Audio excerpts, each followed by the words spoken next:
So, good afternoon, class. Good afternoon, ma'am. So, before we proceed to our discussion, let's all stand up and let us pray.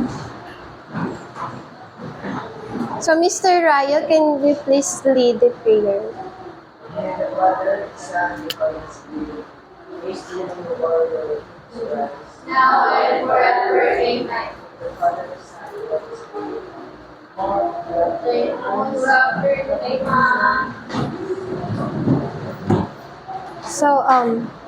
So before we proceed to our discussion, what is what is the last topic that we have discussed last week? Miss Irene, ano po si last topic na pig-discuss and what you have learned about the previous lesson? So, sa last topic nakaraan po kang Martes po, about po sa, so topic po ni Ate Raj, dito lang, sa infancy yata. Nako, Sa Prof. Edo. sa profile. Hindi ko natanda. April. Sa April. Hindi ko lang tanda so ano niya, so topic niya. Pero natandaan ko lang so ano niya, so about hindi ko talaga tanda. So, thank you, Miss Irene. So, let's call another student, Miss Elvira.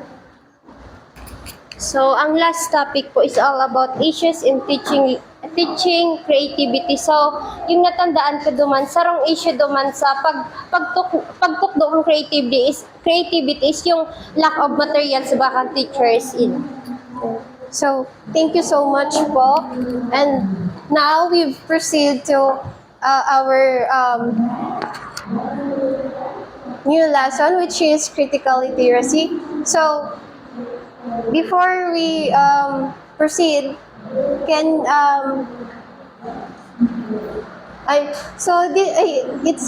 this is our objectives. So, first we have to acquire knowledge in questioning and examining ideas. The second one is to develop the understanding of how we will use the language to question the everyday world experience that we in our society. And last is take an action in important social issues. So now let me ask you, what is critical literacy in your own opinion, in your own ideas, insights? What is critical literacy? Mr. Jeffrey? Ano yan? Idea lang po. Dali. Para sa kuyaan, what is critical literacy? Siguro ang pag-uulay is about kung paano ka mag-isip ng mga solusyon sa sarong bagay o paano mo papalawigan pa ang pagkakaintindi mo sa sarong. Yes, thank you po. And I'll call another student, Miss Vladeline. Any idea po what is critical literacy?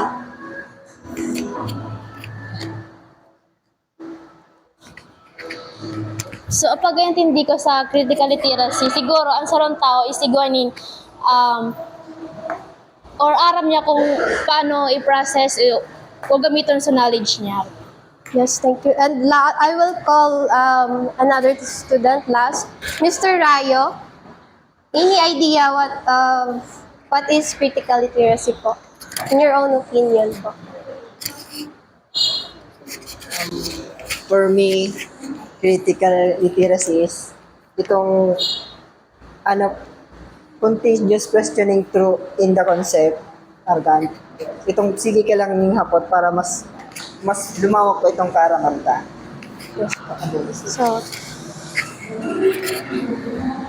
So thank you po.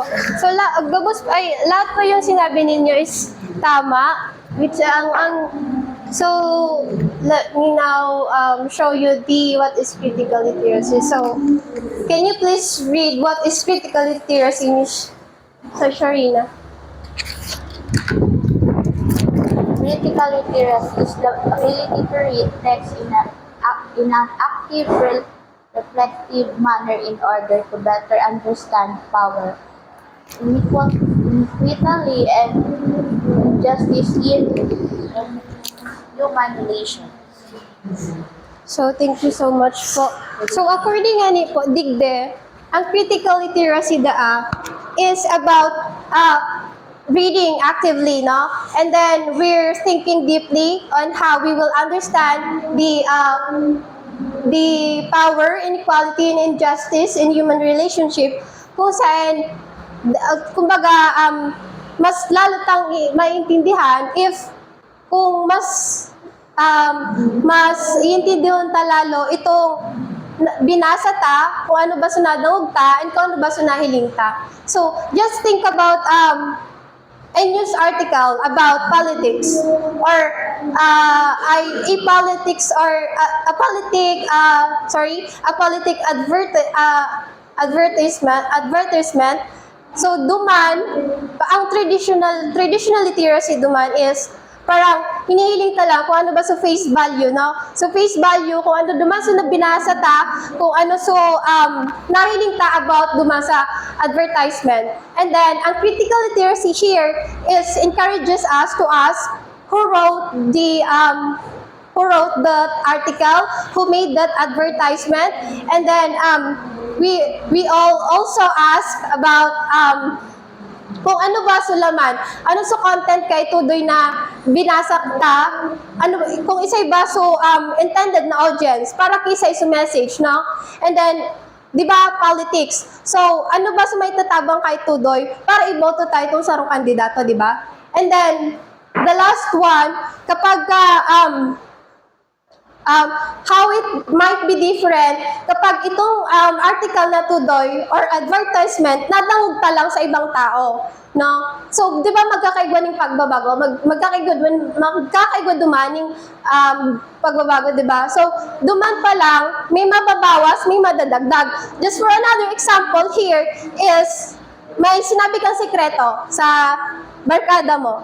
And that friends of yours, no, sinabi niya sa iba, and then duman pa lang sa pagsabi niya sa iba, may nabawas na naman and may nadagdag, di ba? Dahil siya, parang dahil niya gabo sinabi, dahil niya, parang may binawas siya duman or may dinagdag siya duman sa sinabi niya. So, dahil na kompleto itong sikreto. So there are may mga different definition ng critical literacy. First, we have the definition of University of Melbourne. Miss Joy, please read po and care to explain on kung ano ba po sa naintindihan mo sa binasa mo po. So, University of Melbourne 2018, critical literacy is a central thinking skill that involves the questioning and examination of ideas and requires one to synthesize, analyze, interpret, evaluate, and respond to the text read or listen to. So, para tigilid up, ang napagkakaintindi ko lang according to University of Melbourne, ang critical literacy is nag-involve siya ni questioning and pag-examine ng mga ideas na halimbawa, sa nabasa mong article is para masabitan na gohang critical literacy kapag na-examine mo so ibasa man at the same time is nakakapaghapot ka manuduman sa nabasa mo. And also, masasabi din na critical literacy ka kapag na-interpret mo and nasasabi na hapot ka itong message or itong nabasa mo sa article is na-transfer mo to another person. So, thank you so much po, Miss Joy. So, sinabi niya po, tama po ito, Doy. But, ang definition natin ako University of Melbourne nga niyo po, defining the critical literacy as the core thinking skills po, which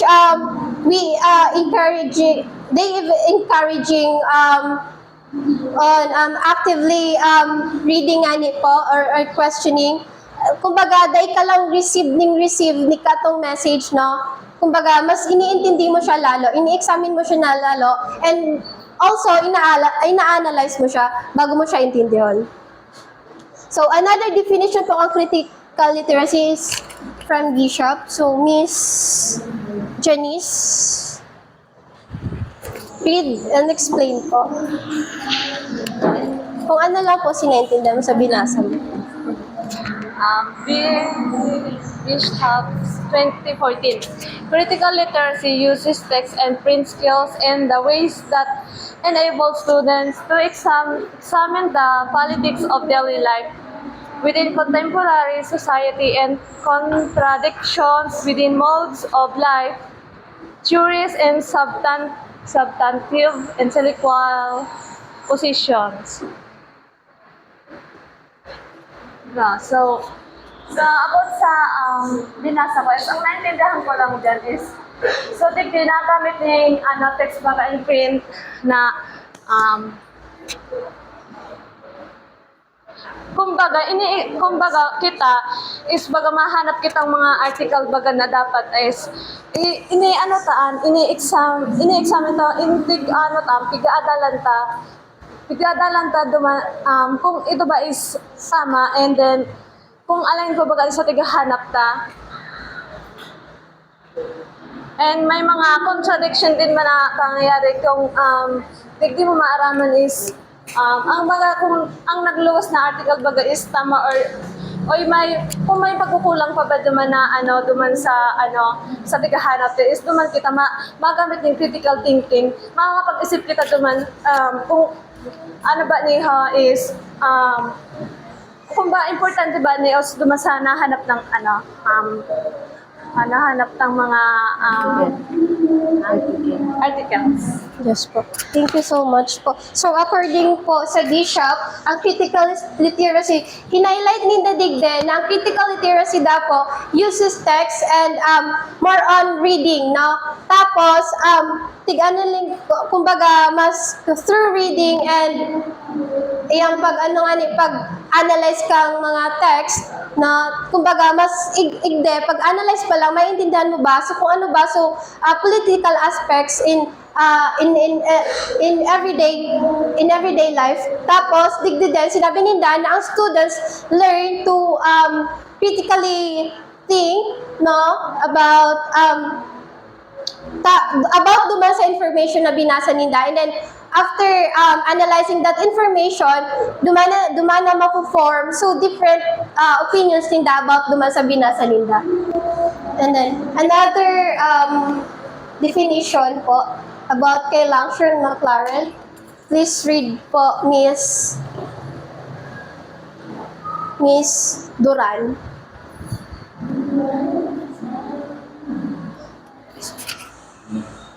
Read and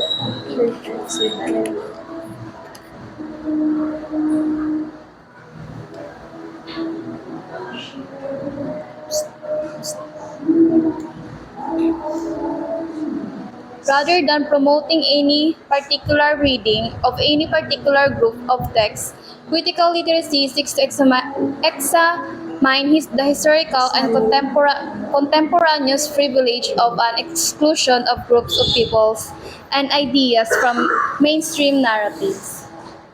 So, Kurt, to explain po kung ano po sinaintindihan mo sa binasa mo. So, so pagkakaintindi ko dyan, itong mga itong text and itong group of text is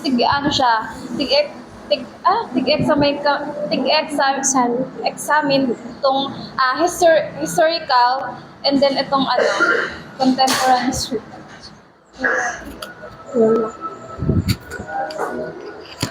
So, digdiman po kay Langston and Maclaren, parang sinabi ni Digde na ang critical literacy goes beyond reading and writing, no? Kumbaga, mas parang tig-aiming na din na ma-uncover itong historical, tapos makapag-present sindaning biases or any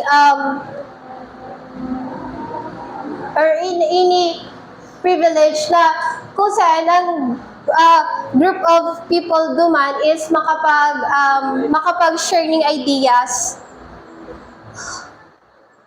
So, the last po, Miss Ivy, please read po and explain.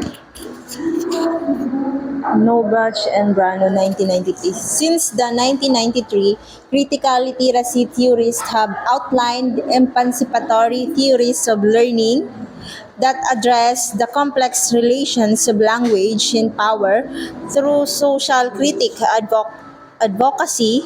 Critical literacy, sinasabi dyan na it is a complex relations of language. Then, through social critique and advocacy, we need to social critique with about social transformation. It is a critical literacy is a power through social critique. So, thank you so much po. So, I'll call another student that will explain this one. So, Mr. Gerald Curva can explain po. Explanation lang po. Kung ano po sinaintindihan mo.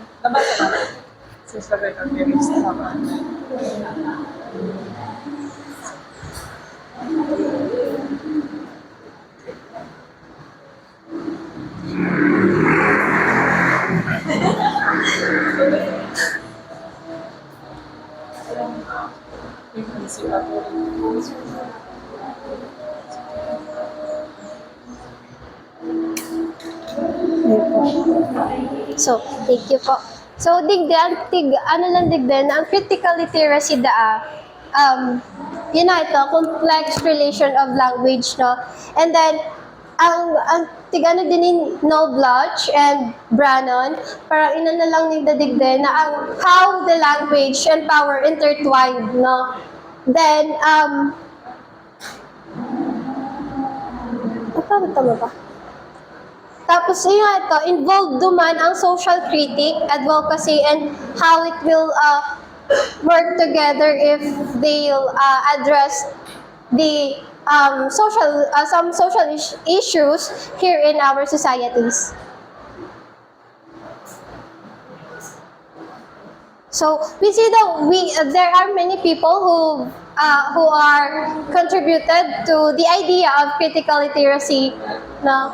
And then let's move forward now to the history of the critical literacy theory po. Can you please read po, Miss Abugaw? And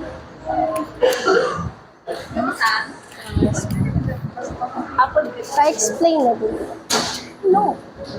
History of critical literacy theory. The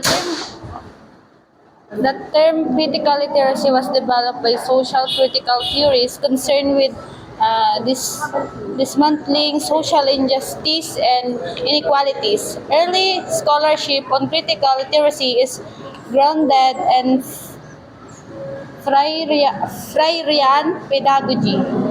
So under the critical literacy, na-develop through social critical theories concerning with this social injustice and inequalities. So nakakaigwa ng critical literacy because of sa pagkakaintindi ko, because of social injustice and inequalities. Yun lang.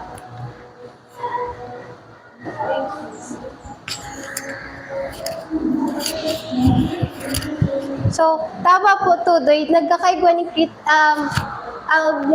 ni critical literacy because of the social injustice and inequalities, no? So, iyang mga social critical theories, they believe that through education, no, if they para pag na-address itong social issues na nangyayari digdi sa society, parang through education parang mas magiging aware, no, mas magiging aware kita kung ano ba yung nangyayari digdi sa mundo ta. So, sure, no, this is a Freirean pedagogy. Miss May Ann, please read po and explain po.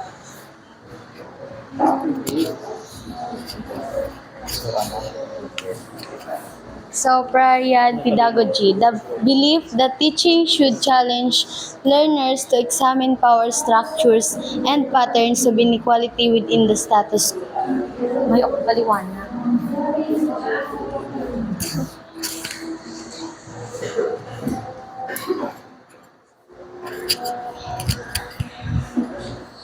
Miss Larcy, pa-explain po kung ano po siya pagkakaintindi mo sa bilang.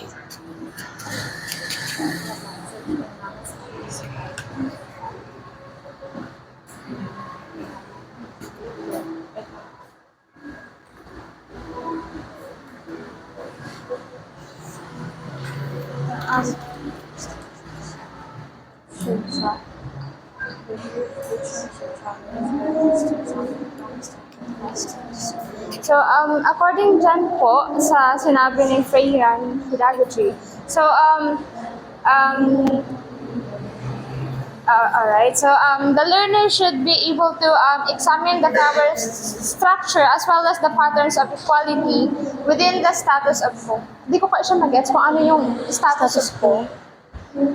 So, yan, so, maybe, it's all about being mindful enough to comprehend what you are going to read from the other socials articles as well as like that. So that the learners are not, not that hindi masyado maging ano nga pa naman, maging biktima ang mga fake news around. So, okay po. So, thank you so much po. So, digde, Friar believe that true learning, no, through as in TRUE, true learning is when we become aware of what's happening in our society, and if aram taman na may sala duman, maybe we will take an action and change and make a change to society. Parang kita na mismo sa mag-initiate para magkaigwaning changes sa society ta.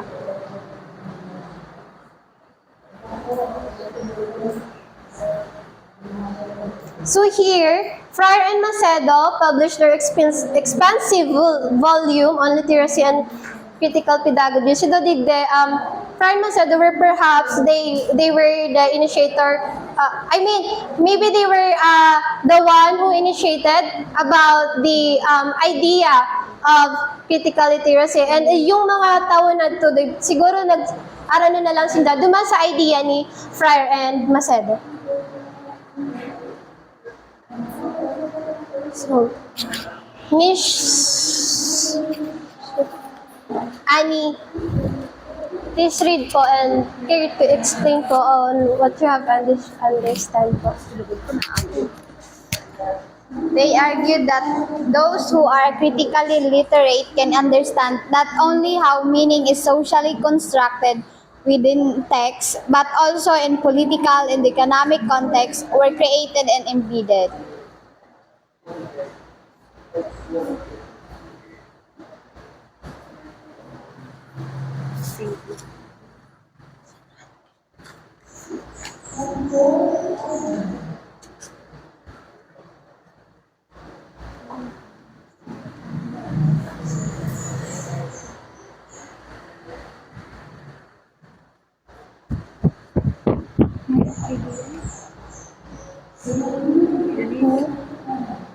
So So I'll call another student po to explain this text from the slide. So Mr. Patrick Villegas po.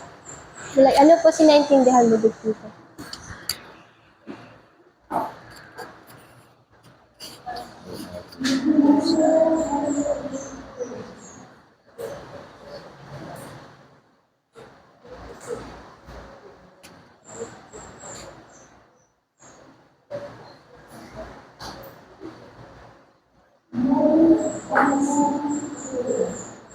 So based dyan, ang ang main focus kang argument is itong yung mga persons na who's critically literate na naiintindihan si mga itong socially constructed na mga meanings. And also, other than that, mas naiintindihan nila si mga context about the politicals and also the economic. So, thank you so much po. So Digdidoy po, sinasabi lang Digdidoy na ang ano daw po, kapag once na critically literate ka, you can understand not just the text you've read or kung ano sunad na wag mo, no. So it's not about just the text, no. It's about how you understand well the text you've read, no, or you see or you've heard from other people. So parang ano de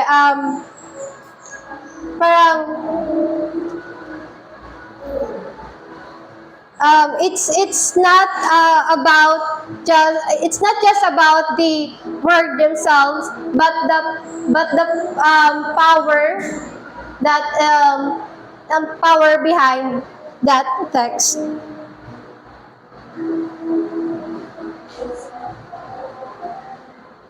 So another one po, Miss Mary. It's read and explain po. Longshire and Maclaren issued what was to become the seminal text devoted to the topic. They stated that literacy is more complex than the traditionally defined skills of reading and writing.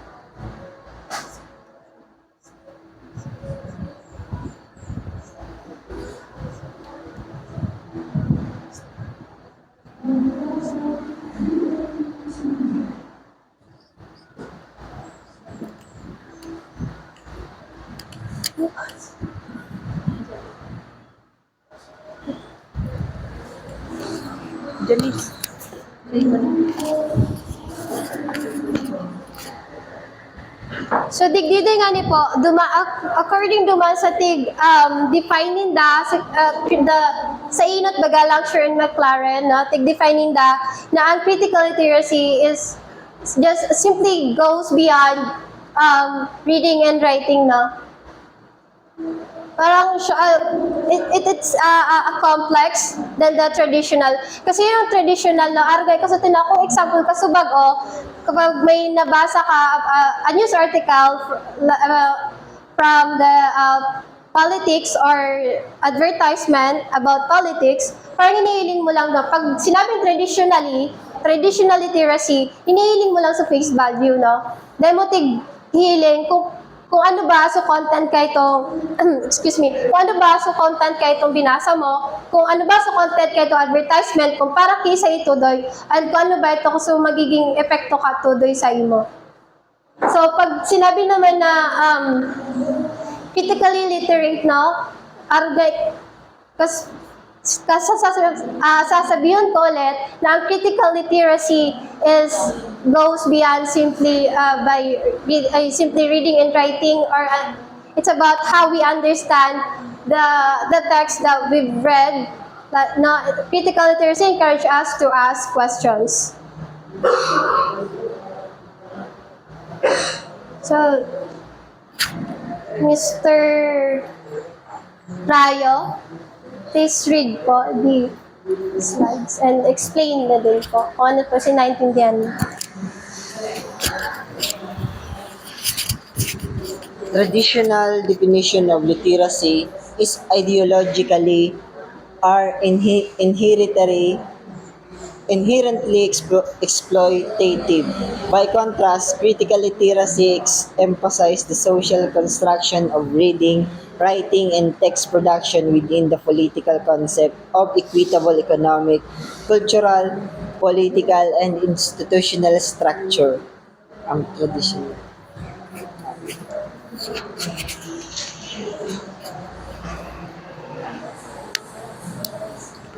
No idea. No idea po. So anyone from the class po who has a idea? Miss Trixie, Gerald. So yun ang ano po to, sasabihin ko ulit. Sinabi ko na kasubag na ang traditional literacy is just, they're just looking for the face value, no? Then parang intindi masyado kung parang kisa ito, kung ano sa binasa ninda. And then the critical literacy here is, we ask question, no? We ask question po. So, ulit, kay Langsure and McLaren, ang sinabi ko na ang critical literacy goes beyond reading and writing po. But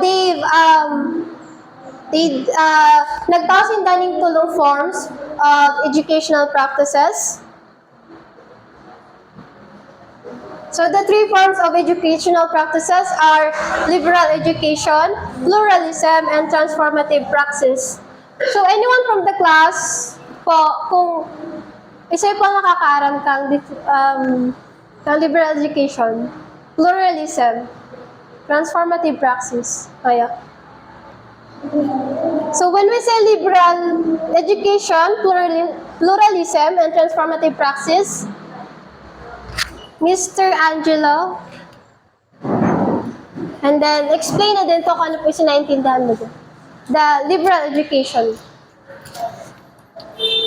Liberal education, an approach to disciplinary knowledge where intellectual freedom exists and where disparate interpretations are considered, but inevitably contradiction is avoided and rational argumentations wins out. So based po sa text po is, liberal education is nakabase po siya sa kung ano po yung mga suggestions and also yung yung mga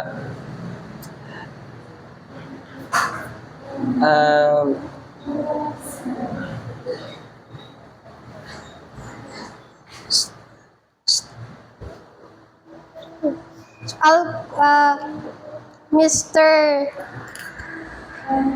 Pinto, ano nga ni po ang liberal education according dyan sa text? Ito po ang Pinto.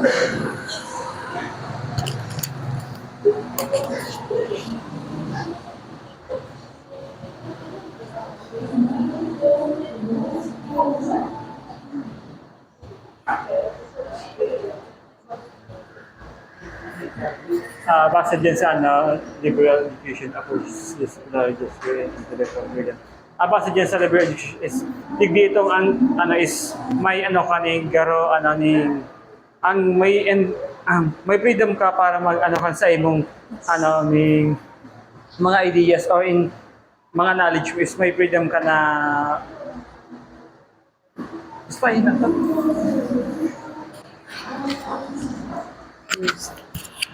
So, thank you so much po. So, here, liberal education is, arga itong kasi sinabi ni Kuya Jeff, tama ito doy, our freedom, no? So, it encourages us to have freedom of thought and discussion, no? So, yun lang yun. And then, but they might avoid some contradiction, no? And some rational argumentation. And then, pluralism. When we say pluralism, ano dangan ni pang pluralism? Miss Rosel?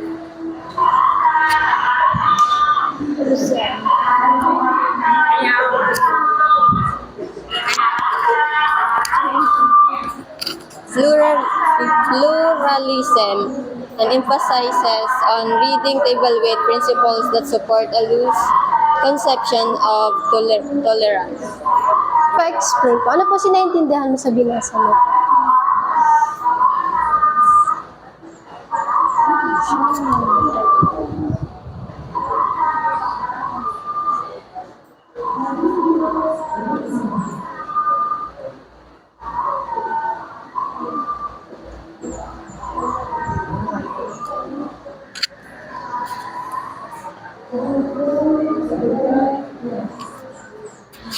So here po, ang liberal education nga ni po is the freedom of thought and discussion. When we say naman pluralism, it's about, tama ba? Conclusion, conclusion. Tapos sinabi ito pluralism, we appreciating the different perspective of others, and where we are accepting the multiple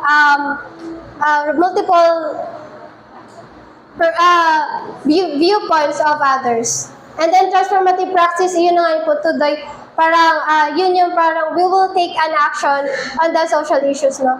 So, in conclusion po, ang critical literacy is not just about it's not just about reading, writing, or it's about how we understand well the text we've read, we've heard, and we've seen. So, yun lang po. Okay. That's all.